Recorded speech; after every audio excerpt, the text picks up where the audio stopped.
Hola amigos de Dónde Vivir en Miami Real Estate, un nuevo podcast, una nueva entrega. Hoy vamos a estar hablando de algo bien interesante porque aunque pueda ser muy técnico muchas veces, es una duda que se tiene mucho. ¿Qué es las cuentas escrow? ¿Cómo funcionan esas cuentas escrow una vez que ya tienes tu crédito? Y el homestead exemption, o la exención de vivienda, que quiere decir aquellos taxes que como ser primera vivienda y como estar habitando esa vivienda tú puedes tener. Esto es muy interesante que alguien como Álvaro Montiel, nuestro mortgage broker, nos lo explica, porque esto va a afectar justamente el pago mensual de tu vivienda. Y ese pago mensual, muchísimas veces decimos, pero ¿qué pasó? El primer año pagué un monto, el segundo año pagué otro. ¿Qué es lo que está pasando? Justamente esa es la pregunta muy recurrente, Álvaro. ¿Qué tal, Álvaro? ¿Cómo estás? Bienvenido a nuestro podcast. Todo de lo más bien. Aquí encantado de estar contigo otra vez más.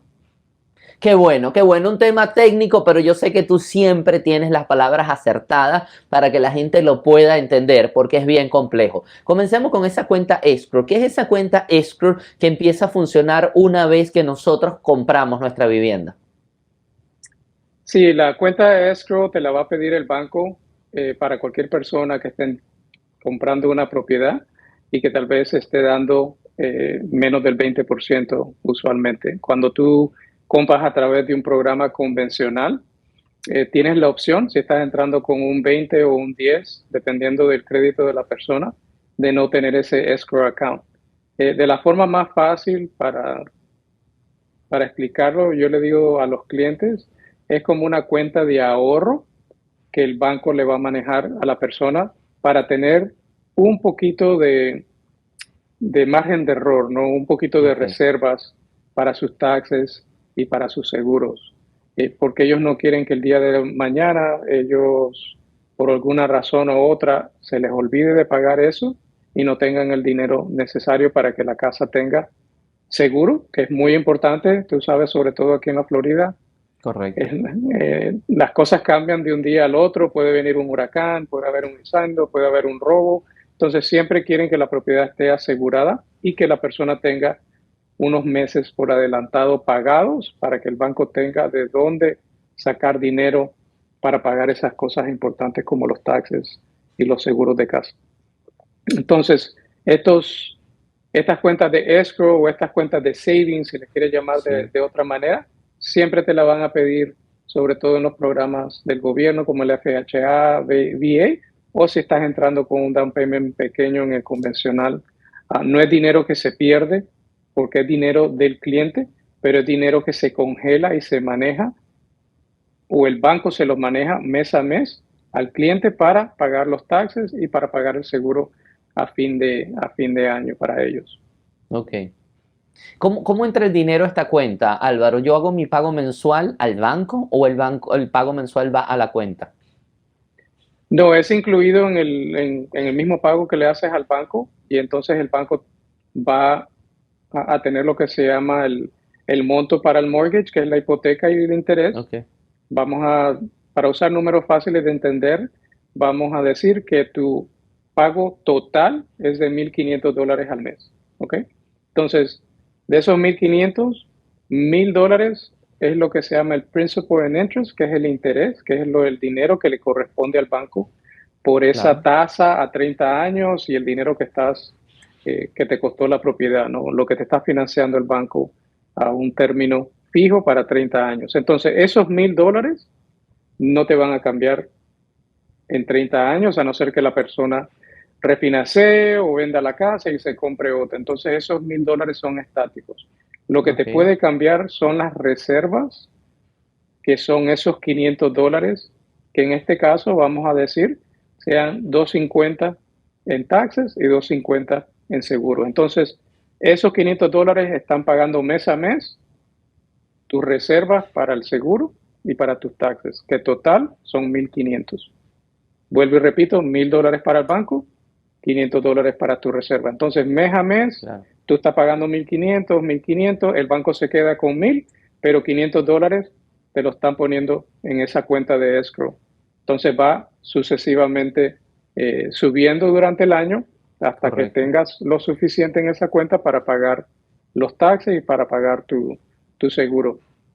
Ahora, cuando tú tienes un escrow account, parte de ese escrow account, cuando compras la casa, el banco usualmente quiere que tengas o hagas un depósito inicial que ya está incluido en los gastos de cierre de 3 meses por adelantado de tus seguros y tus taxes.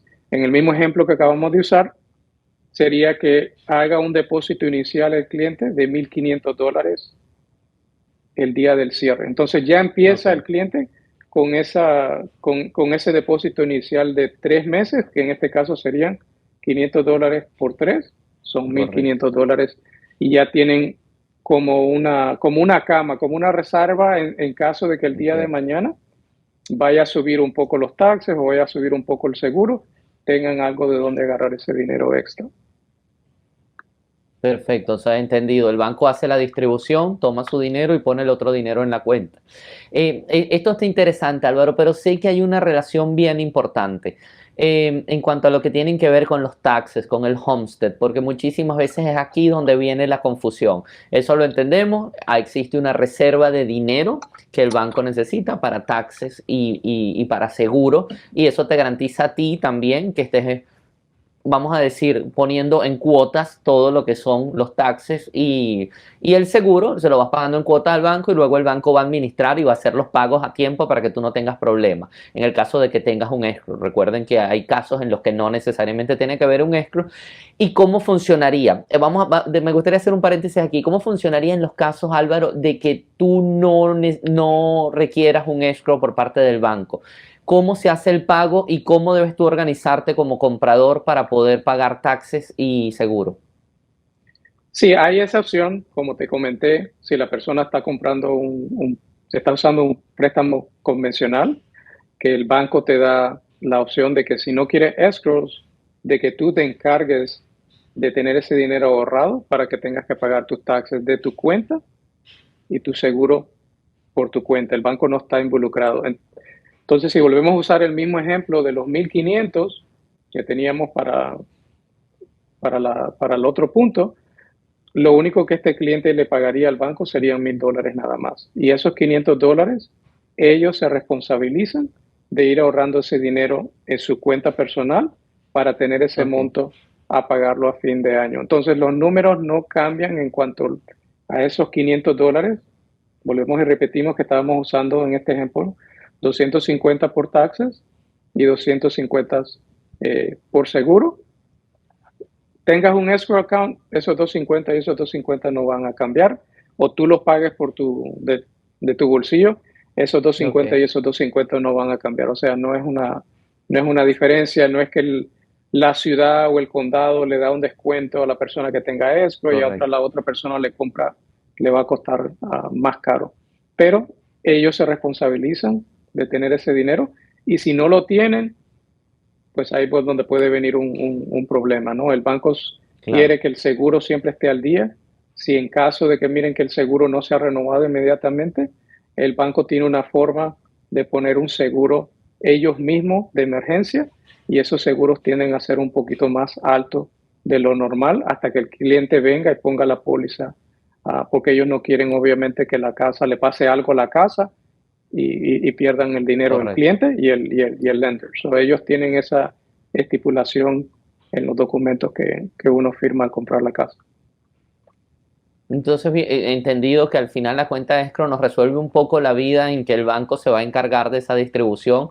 En caso de que no exista la exigencia, tienes tú que estar suficientemente organizado para poder hacer los pagos a tiempo de seguro y de taxes, porque al final vas a incurrir en gastos extras si no lo haces de forma organizada.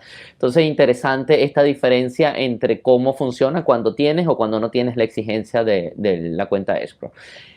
Justamente vayamos ahora a esa relación entre el escrow account y el homestead. ¿Cuál es normalmente el problema que surge aquí, sobre todo en tema de taxes cuando estamos comprando? ¿Qué pasa con esos taxes al momento de comprar y cuando esos taxes al momento de que se haga el primer cálculo por parte de la ciudad, del condado, de los nuevos taxes? ¿Qué puede afectar esta cuenta escrow y las reservas que tenemos dentro de la cuenta? Sí, esto es algo que se le explica a los clientes y es un poquito difícil de que ellos entiendan, ¿no? Que cuando uno está comprando la casa de un particular, ese particular puede tener algo que se llama un homestead exemption, que le va a prevenir de que los taxes suban año tras año al mismo nivel que suben los otros taxes que no tienen ese descuento para casas primarias. Y entonces puedes tal vez comprar una propiedad que tiene unos taxes muy por debajo de lo normal. Vamos a decir que compras una casa que tiene taxes de $2,000 porque esa persona ha tenido ese homestead exemption, y hay otra cosa que se llama Save Our Homes Cap, que también le previene de que no suban mucho los taxes, y lo ha tenido por 10 años. Correcto. O por 15 años. Y entonces eso tienen como un ahorro en esos taxes que cuando ellos venden la propiedad no le pasan a la persona que está comprando, porque ese ahorro tú como propietario te quedas con él, y el día de mañana que tú compres una casa, siempre y cuando sea menos de 3 años, tú te puedes llevar ese ahorro de una propiedad a la nueva que estás comprando para que tú bajes tus taxes. Pero la persona que está comprando por primera vez no tiene ese saving porque es la primera vez que está comprando propiedad. Entonces, lo que pasa es que el banco solo puede tomar los números que tiene enfrente de él.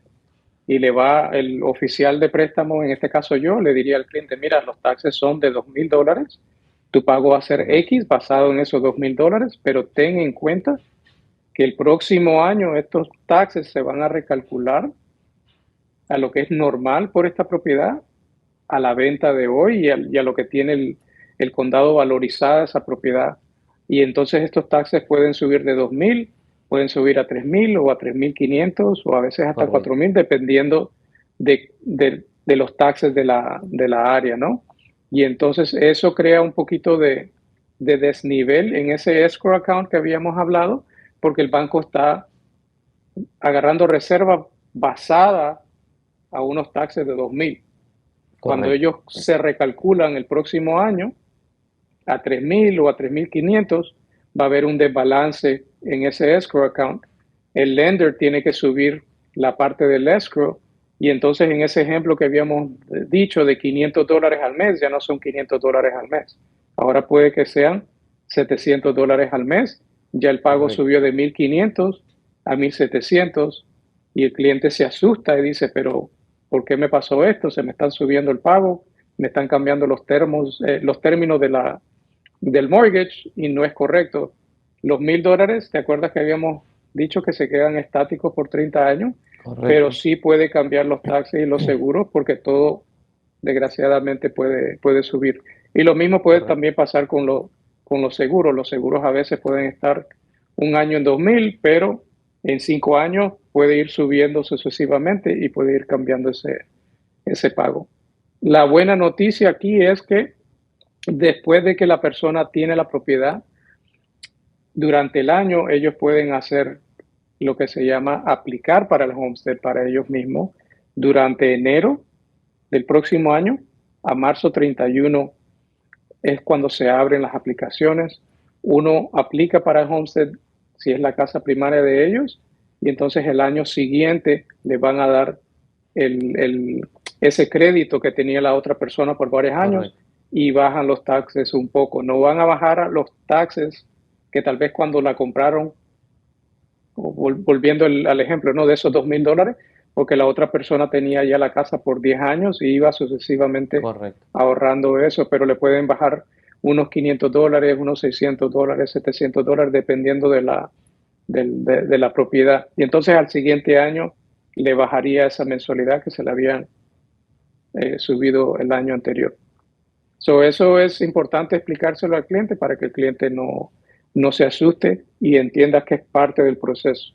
Ya después del segundo año ya se estabiliza un poco el pago y ya no va a variar tanto. Sí, al final es un juego de matemática y un juego financiero que escapa un poco, vamos a decir, a la realidad del mortgage broker, que escapa a la realidad de tu persona incluso, porque estamos hablando de taxes. Lo que tienes que entender es que el cálculo se hace con un monto del propietario anterior y luego existe un recálculo cuando ya tú estás dentro de la propiedad. Ese recálculo te puede afectar, pero existen vías como el Homestead que te van a ayudar a que en ese recálculo el monto pueda ser menor. Lo más seguro es que existe una actualización, pero esa actualización no sea tan agresiva como podría ser porque ya tú estás utilizando el Homestead. Hay algo interesante, Álvaro. ¿Qué pasa con propiedades de inversión, por ejemplo? Cuando la propiedad es de inversión, ¿cómo se puede, qué pasa con el tema taxes? Porque en este caso no tendríamos un Homestead, ¿cierto? Sí, eso es un buen punto porque lo inverso pasaría. Si la persona está comprando una casa y los taxes están muy elevados, usualmente quiere decir que tal vez el propietario de esa casa era un investor, o sea, una persona que no vivía ahí. Y para los investors no hay ningún tipo de homestead, no hay ningún tipo de ahorro en los taxes porque ellos no están viviendo en esa propiedad. Y entonces, en este caso, puede que la propiedad que está comprando la persona, los taxes estén en 5,000, pero ellos van a hacer el homestead exemption y entonces ya el próximo año le bajarían un poco, vamos a decir a 4,000 o a 4,200, Correcto. y más bien le llegue una noticia del banco un poquito más positiva, que le vayan a decir, mira, en vez de pagar $2,000 por tu monto, que incluye tus property taxes, incluye tu seguro, vas a pagar 1,800 ahora porque tus taxes bajaron porque tienen el homestead. So, es lo inverso si estás comprando una propiedad que no lo tiene, pero yo le digo a los clientes que tengan eso en mente, es parte del proceso. Lo mismo cuando tú empiezas con una renta de 1,500, te tocan la puerta, te dicen para renovar aquí vas a pagar 1,800 el próximo mes. Las cosas tienden a subir. Lo que Correcto. tiene que entender la persona que está comprando es que sí, te va a cambiar un poco, tal vez el primer año, pero ya el segundo año, cuando haga el homestead, se va a recalcular y después se va a quedar bastante estático, a no ser de que los seguros suban por una razón. Eso sí nosotros no tenemos, no hay forma de evitar eso, pero tienes la Claro. opción de buscar diferentes cotizaciones con diferentes compañías de seguro y buscar tal vez una más modesta, ¿no? Sí, que allí, bueno, el tema seguros aquí en el estado de Florida sabemos que es bien complejo por el Sí. tema de los huracanes, inundaciones, etcétera. Entonces el tema seguro siempre es un tema álgido que puede cambiar a lo largo de que tú seas propietario de la vivienda en 2, 3, 4, 5 años y eso es, vamos a decir, no es predecible realmente. ¿Qué pasa? Y hay un caso interesante, Álvaro, cuando compramos una vivienda nueva, porque estamos hablando en los dos casos de que ya la vivienda venía pagando taxes porque era el dueño anterior tenía un homestead o el dueño anterior era un investor. Pero ¿qué pasa en el caso de que estamos comprando una vivienda nueva donde la vivienda como tal no ha pagado taxes? ¿Cómo funciona a los efectos del comprador? Sí, ese es un buen punto en propiedades nuevas que se están haciendo. Cuando tú miras los taxes, son taxes muy económicos, son $500, $300, porque solo se está pagando, solo se paga taxes sobre la tierra, ¿no? Sobre el terreno, porque no hay Correcto. nada hecho sobre ello. Y entonces los lenders que hacen ese tipo de préstamos, ellos tienen que tomar en cuenta o estimar un tax en el futuro y ellos tienen dependiendo de la ciudad donde estés, dependiendo del estado, ellos tienen diferentes cálculos y entonces Okay. multiplican el precio que tú estás comprando la propiedad, sería 400,000 o 500,000 por una tabla que ellos tienen y te van a dar un tax en el futuro. Usualmente puede ser el 1,2 o hasta el 1,3, 1,4 dependiendo del county por el Okay. monto del precio que estás comprando la casa.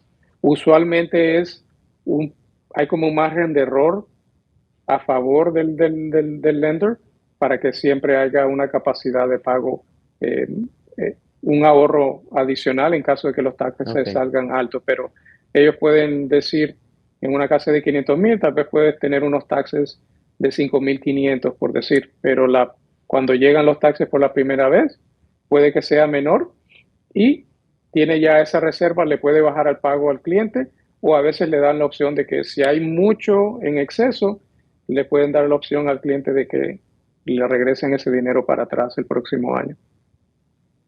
Ok, o sea que eso está interesante porque al final el cálculo inicial es alto, porque Sí. lo hacen con métodos que fija el banco, pero como no tiene una referencia de la vivienda, pero la vivienda nunca ha pagado impuestos, hace un cálculo alto, pero este cálculo podría beneficiarte al segundo año y tú también podrías pedir tu homestead al segundo año, como lo ha explicado Álvaro, y esto te va a beneficiar. Lo que sí tienes que entender que de entrada el cálculo va a ser más alto y esto puede perjudicarte a la hora de entrar a una vivienda nueva, porque es una de las cosas que tiene en contra comprar una vivienda nueva, que los taxes van a estar calculados de una manera más alta y quizás te va a requerir un poco más de esfuerzo financiero, sea en la entrada o sea en esos primeros pagos durante el primer año, porque esos taxes están estimados y, como dice Álvaro, se estiman un poco por encima para evitar algún error que pueda haber y luego que falte dinero para poder pagar cuando llegue realmente el bill del county de la ciudad, requiriendo los impuestos. Entonces, interesante, Álvaro, esa relación entre cuenta escrow y lo que tiene que ver con el homestead, y los taxes y los seguros, para que ustedes entiendan un poco de cómo está constituida esa cuota mensual que tú estás pagando. Cuando tú pagas una cuota mensual, está constituida por estos diferentes elementos que pueden variar, que pueden moverse, sobre todo al momento de comprar el primero y el segundo año, y que no te agarre desprevenido. Lo que dice Álvaro, aquí un poco es el trabajo de nosotros, de dónde vivir en Miami Real Estate, apoyándote a ti a la hora de comprar o vender, que entiendas cómo funcionan este tipo de elementos, y sobre todo Álvaro, quien es el hombre de los números en todo este tema, es el que te va a informar de manera real cuál puede ser la afectación y más o menos cuáles son los cálculos que van a llegar. Él no va a tener una varita mágica para saber exactamente lo que va a pasar, pero sí te puede prevenir: mira, esta casa viene con taxes bajos, lo más seguro es que el siguiente año vayas a ver cierto ajuste, porque cuando los taxes se reajusten lo vas a ver en ese pago mensual, no te sorprenda, y el número podría ser un estimado más o menos de este. Entonces, ese tipo de cosas es importante que tú las entiendas, las tengas en cuenta. Para nosotros es fundamental que tú tengas este video como una herramienta de trabajo, como una herramienta de éxito, que tú hagas nuestro curso gratuito haciendo clic en el link que está abajo de esto, que no dejes de llamar a Álvaro. El teléfono de Álvaro lo están viendo en pantalla. Con ese número podrán aclarar muchísimas dudas y podrán ustedes entrar en una ruta de éxito para comprar su vivienda o para despejar aquellos temas tan complejos como puede ser eso: qué pasa, cómo se fija la cuota, cómo se fijan los taxes, cómo se fijan esto, cómo se fija el seguro, y tú de esa manera puedas lograr el éxito. ¿Algunas palabras finales, Álvaro, sobre este podcast y este tema? Sí, me gustaría hacerle hincapié otra vez del Homestead Exemption, que es muy importante. Hay clientes que tal vez no les dicen y es algo que les va a ayudar porque le va a bajar bastante los taxes. Que se acuerden de que cuando compran casa, ellos pueden hacer esa aplicación el siguiente año, y que se abre de enero 1 hasta marzo 31, y es bien fácil, lo puede hacer en línea del condado que esté comprando, ya sea Miami-Dade, Broward, Orange County, donde estén localizados, y les piden muy poca información. O sea, necesitan mandar copia del ID, obviamente con la dirección de la casa actual.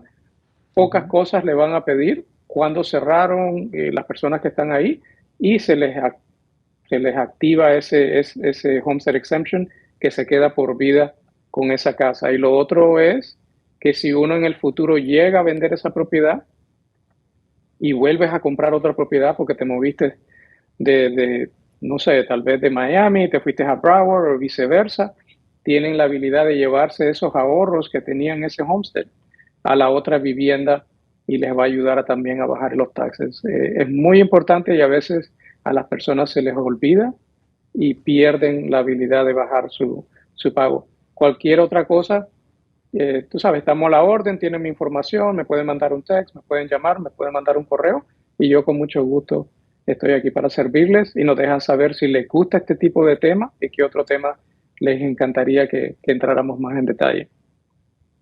Excelente, muchísimas gracias, Álvaro, por todo ese conocimiento que compartes con nosotros, porque es fundamental que esto se ponga sobre todo a la disposición de todos en estas plataformas como YouTube, para que la gente pueda despejar las dudas de manera sencilla. Y si tienen algún caso específico que quieran consultarle a Álvaro, con todo gusto no dejen de llamarle, no dejen de escribirle.